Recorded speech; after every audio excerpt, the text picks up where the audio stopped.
So for those of you who've been watching my videos for a while, you know that I take great pride in the way that I go about mixing my drums. So today we're going to be talking about how I go about mixing my kick drum. I'm really excited about this because I think the chain that I've come up with over the past couple years is a really special chain, and it really does lend a hand to how my mixes hit. So the first thing that I'm going to do is show you how the kick drum sounded before I started processing it.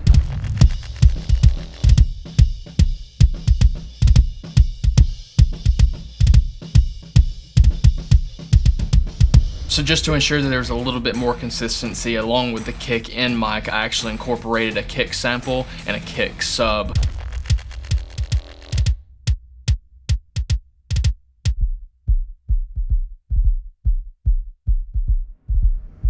So the first thing that I went about doing is doing a little bit of gating with Slate Digital's drum gate. You can find it within the virtual mix rack. And there's a really great preset within here called the Kick D-Bleed Natural. The really great thing that I love about this preset is pretty much the only thing that I have to do is adjust the threshold to where there's a good shell to ambience ratio. And then following this, I incorporated a little bit of analog vibe with Slate Digital's VCC, and you can also find this within the virtual mix rack.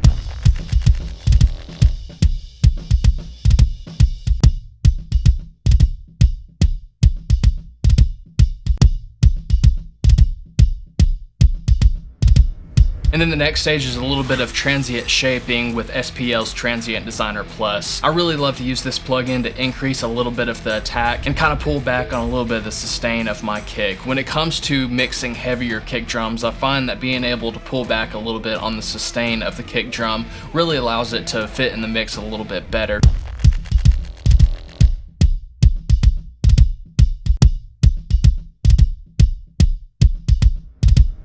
The next plugin that I incorporate is a little bit of EQ with Noise Ash's Rule Tech, which emulates a classic Pultec EQ. The only thing that I did with this plugin is accentuate a little bit of the 60 Hz range by 2 and a little bit of the 8K region by 8. And then I had this on the broadest bandwidth.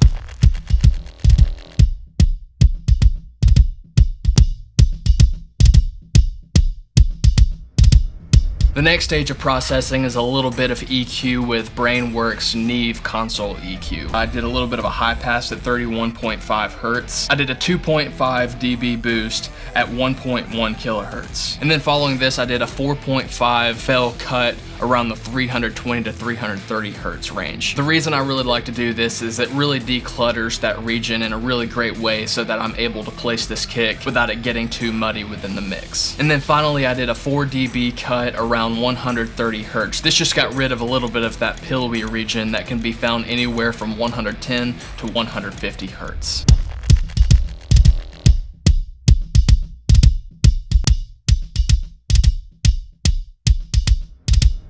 And then the final stage of EQ is a little bit of tonal shaping with Brainworks V3 Mix plugin. And the only thing that I did with this plugin is I played around with the bass and presence shifts.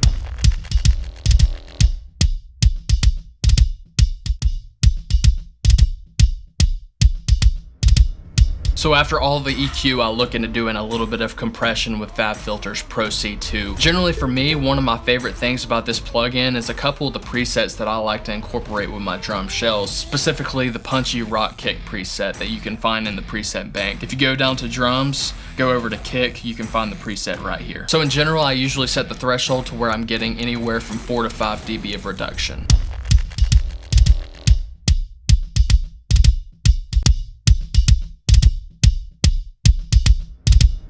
And then the final stage of processing that I do for all of my kicks is looking into doing a little bit of saturation. FabFilter's Saturn II is usually my go-to. So I only usually break this up into 2 different bands, one taking care of the low end and one taking care of the high end. So for the low end, I do the clean tape mode, and for the high end, I do the warm tape mode.